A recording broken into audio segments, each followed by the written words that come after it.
से या ये जो आप नौटंकी करते हैं, इस नौटंकी पे बोलने से हमें कोई भी या देश गुमराह होने वाला नहीं है कि किसी को भी किसान संगठन का नेता बना देते हैं, किसी को किसान बना देते हैं। बीजेपी हर जगह वो भीड़ वो होती है जो 500 रुपए में लाई जाती है उनके किराए पर, जिनको रोटियां खिलाई जाती हैं और जिनको गाड़ियों में भर के लाया जाता है और 500 रुपए दिए जाते हैं, वो भीड़ होती है। किसान नहीं है उनमें कोई भी। वह वकील का काम क्या है? लोगों को सच्चाई बताना, और आप इसे भड़काना कह रहे हो तो आप जो चाहे शब्द इस्तेमाल करो। कहा तो ये भी कह रही है कि ये जो लोग हैं खालिस्तानी हैं, ये आतंकवादी हैं। अबे बेशर्मो, जरा ये तो सोचो, ये जो लोग हैं ये वो लोग हैं, दुनिया के किसी कोने में भी कहीं किसी को भी दिक्कत होती है, ये अपना लंगर लेके, गुरुद्वारों से सेवा लेके, कपड़े लेके, जरूरत की चीजें लेके वहां जाके दुनिया की खिदमत करते हैं। और आज तुम्हारे गलत कामों का विरोध कर रहे हैं तो तुम उन्हें खालिस्तानी बता रहे हो, तुम उन्हें आतंकवादी बता रहे हो। मैदान जंग में है यार, इनसे कौन घबराता है? तुम्हें वकीलों को डराओगे? तुम्हें शर्म आनी चाहिए। वकील अगर डर गया तो फिर कैसे काम चलेगा? प्रधानमंत्री जी, तुम में, तुम्हारे लॉ मिनिस्टर में, तुम्हारे गृह मंत्री में जितना दम हो उतनी कोशिश कर लो, जितने चाहो मुकदमे लगा दो, लेकिन तुम हमें इस आंदोलन का हिस्सा बनने से, इस आंदोलन में संघर्ष करने से, अपने साथियों के साथ खड़े होने से नहीं रोक सकते। हम जीवन के अंतिम सांस तक लड़ेंगे।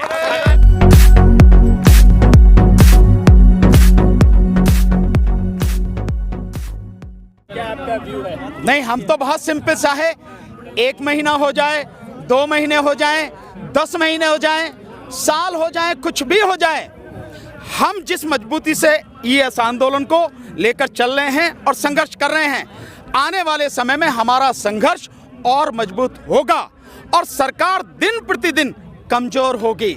सरकार जितना भी षड्यंत्र करके इस आंदोलन को बदनाम करने की कोशिश कर रही है, वो षड्यंत्र पूरी तरह से असफल होगा और हम लोग जीतेंगे।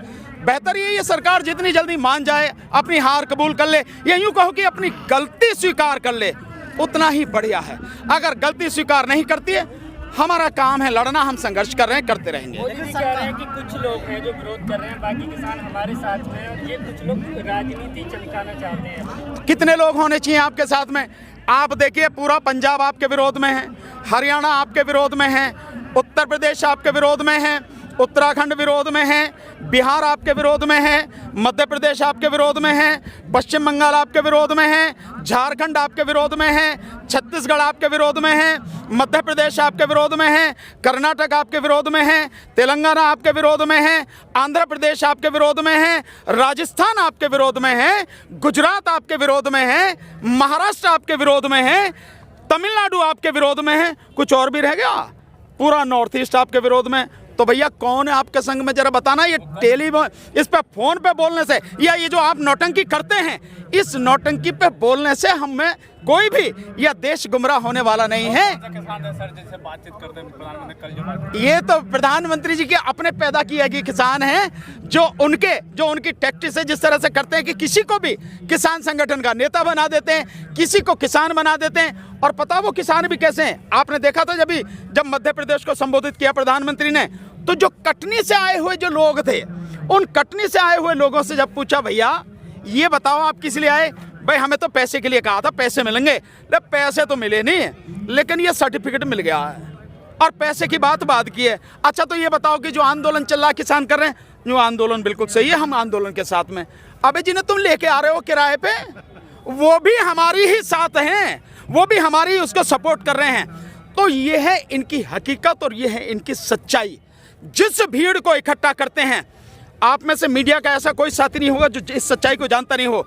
बीजेपी हर जगह वो भीड़ वो होती है जो 500 रुपए में लाई जाती है उनके किराए पर, जिनको रोटियां खिलाई जाती हैं और जिनको गाड़ियों में भर के लाया जाता है और 500 रुपए दिए जाते हैं, वो भीड़ होती है। किसान नहीं है उनमें कोई भी, मजदूर नहीं है उनमें कोई भी, वो लोग हैं चले यार चले जा रहे हैं, कम से कम 500 रुपए तो मिलेंगे, इतनी बड़ी बुरी स्थिति है, वो उसके लोग हैं।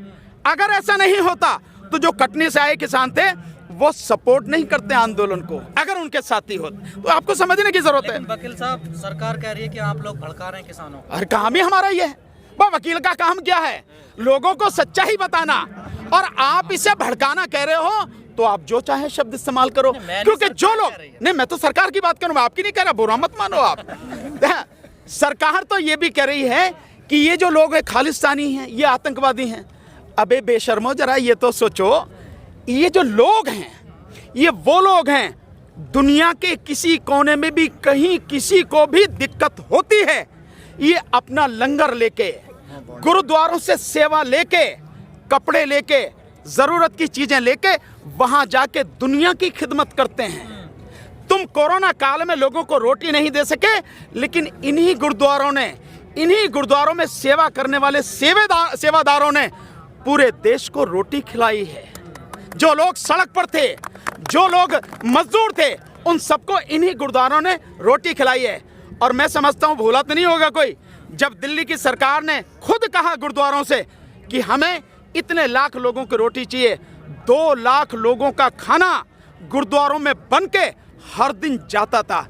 जो सेवा कर रहे थे तब तो तुम्हारी नज़र में वो आतंकवादी नहीं थे, दुनिया भर में सेवा करने जाते हैं तब वो खालिस्तानी नहीं हैं। और आज तुम्हारे गलत कामों का विरोध कर रहे हैं तो तुम उन्हें खालिस्तानी बता रहे हो, तुम उन्हें आतंकवादी बता रहे हो। आधुनिक बनाना चाहते हैं, किसानों को स्मार्ट बनाएंगे। ऐसा है, प्रधानमंत्री से कहो पहले तो तुम ही आधुनिक बनो। समझ रही है? तुम्हें ही नहीं पता कि जो कानून में लिखा है क्या है, क्योंकि मैं जानता हूं अनपढ़ आदमी को क्या पता होगी, पढ़ा लिखा हो तो पता हो।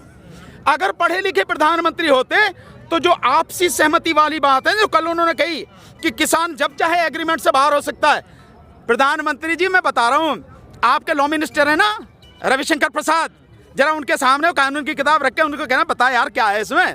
उसकी धारा 11 में लिखा है प्रभु कि इसमें इस एग्रीमेंट को केवल आपसी सहमति से ही बदला जा सकता है या उसे खत्म किया जा सकता है। किसान नहीं कर सकता अकेले, ना व्यापारी कर सकते। रविशंकर प्रसाद ये भी कह रहे हैं कि किसानों के अलावा अगर कोई दूसरा आंदोलन जाएगा तो उसके ऊपर कानूनी कार्रवाई कर लो ना, हम करें सीना ठोक के करके लगाओ धारा, तुम्हें पता। अरे होने से क्या फर्क पड़ता है यार, मैदान जंग में है यार, इनसे कौन घबराता है। 1998 में मेरे खिलाफ मुकदमा हुआ 21 साथियों के खिलाफ, 5 साल बाद सरकार ने वापस ले लिया। इससे क्या फर्क पड़ता है? क्या इस मुकदमे के डर से हमें वकीलों को डराओगे? तुम्हें शर्म आनी चाहिए। वकील अगर डर गया तो फिर कैसे काम चलेगा? जितना तुम में दम हो, आपके माध्यम से चेतावनी दे रहा हूं, प्रधानमंत्री जी तुम में, तुम्हारे लॉ मिनिस्टर में, तुम्हारे गृह मंत्री में जितना दम हो उतनी कोशिश कर लो, जितने चाहो मुकदमे लगा दो, लेकिन तुम हमें इस आंदोलन का हिस्सा बनने से, इस आंदोलन में संघर्ष करने से, अपने साथियों के साथ खड़े होने से नहीं रोक सकते। हम जीवन के अंतिम सांस तक लड़ेंगे।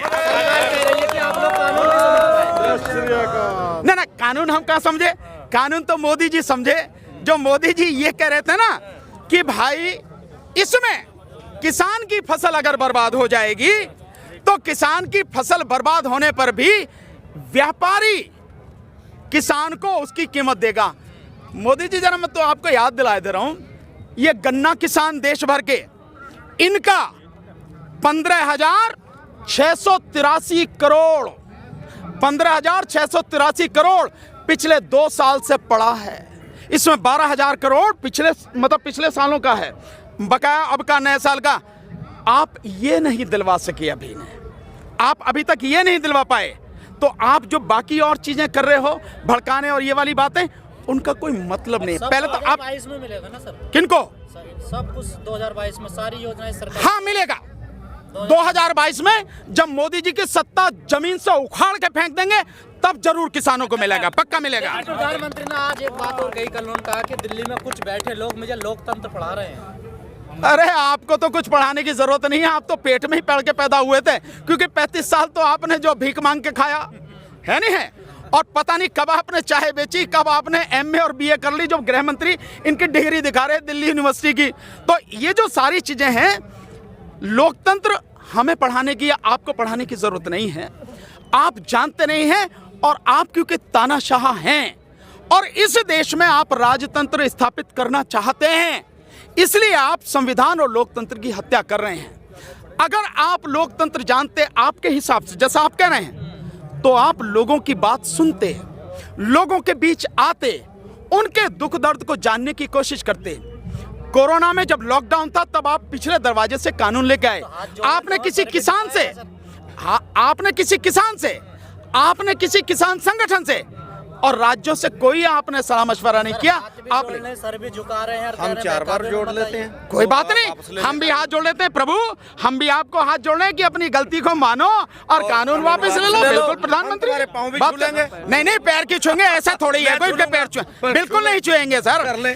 तानाशाह व्यक्ति जो देश को बर्बाद करने पर तुला हुआ है, आप उसके पैर छूने की बात छोड़िए, देश उनको सम्मान कर रहा है, यही बड़ी बात है। पैर छूने का मतलब ही नहीं है। तानाशाह बता रहे हैं, वो कह रहे हैं आने वाले दौर में ये डेमोक्रेसी मदर कहलाई जाएगी, माँ कहलाई काय की माँ कहलाई जाएगी, पूरी दुनिया की लोकतंत्र की माँ। तो अब ये बताने की जरूरत है, ये लोकतंत्र की माँ है। भगवान बुद्ध के जमाने में जाओ, गणतंत्र पढ़ा है, मुझे मालूम है कि आपको इतिहास की जानकारी कुछ भी नहीं है। अगर आप चले जाओ तो देश में गणतंत्र पहले थे, 10 बड़े गणतंत्र थे भगवान बुद्ध के समय में, तो डेमोक्रेसी हमारे देश में उस समय से थी। ये तो आप जैसे लोग जो आए, जिन्होंने जाति के नाम पे, वर्ण के नाम पे, धर्म के नाम पर इस देश को बर्बाद किया, तब जाके ये सारी चीजें हुई हैं, वरना इस देश में लोकतंत्र बहुत पहले से था, तुम्हें बताने की जरूरत नहीं है। सरकार को सर ये भूल तो नहीं है कि वोट हमें देंगे, आंदोलन कितने ना ना, वो तो मैंने आपको बता दिया, सरकार इसलिए भी नहीं सुन रही, उसे हमारी वोटों की जरूरत नहीं है, क्योंकि उनके पास वोट छापने वाली मशीन है, EVM, every vote for Modi, आपने देखा ना। तो क्योंकि ईवीएम है, इसलिए आपकी और हमारी वोटों की जरूरत नहीं है। अगर हमारी वोटों की जरूरत होती, निश्चित रूप से प्रधानमंत्री हमारी बात सुनते, लेकिन अन्याय और अत्याचार की भी एक हद होती है। लेकिन सर वो हद, वो सीमा अब पार हो चुकी है। अब देश का व्यक्ति इसको जान चुका है, समझ चुका है। अब आपकी इन झूठी बातों में, बरगलाने वाली बातों में कोई नहीं आएगा, और अब उसका लक्ष्य केवल एक ही है, देश को बचाना, और उसके लिए तीनों कानूनों को वापस करवाना, एमएसपी को कानून बनाना।